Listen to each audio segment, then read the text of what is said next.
Yesu agufitiye umugambi mwiza wo kugukiza amakuba yose ubona n'ingorane ziyungikanya n'ibigucine gihangane umutabazi ari hafi yawe niwe wera ubwe birwanirira awarina n'umutsindwa bari intege nke zawe mu nzira ugaruke urebe intsinzi Yesu arakomeye niwe wera ubwe birwanirira awarina n'umutsindwa bari intege nke zawe mu nzira ugaruke urebe intsinzi Yesu arakomeye bari intege nke zawe mu nzira ageze kw'iriba Samariya umugore amugirira umugisha bajya impaka nuko biratinda birangira yemeye guhitamo Yesu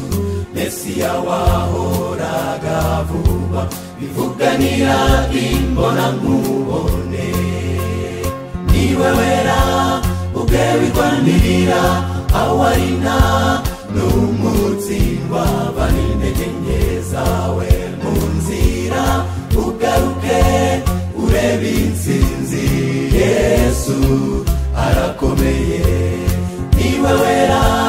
ubwe birwanirira awarina n'umutsindwa bari intege nke zawe mu nzira ugaruke urebe intsinzi Yesu arakomeye ntucike intege nshuti izere Yesu umutima wawe hari igihe wumva uguciriye witeka impaka nk'izo zikagutera ubwoba bwaho ruhangayitse reka ibi bihindura inzira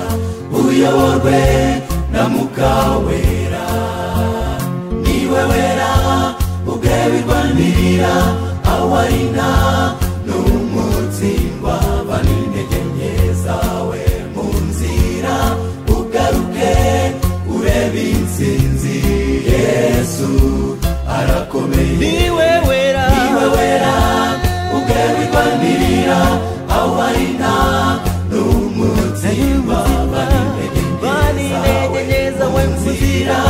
ugaruke urebe intsinzi Yesu arakomeye niwe wera bari intege nke zawe mu nzira ugaruke urebe intsinzi Yesu arakomeye bari intege nke zawe mu nzira ugaruke urebe intsinzi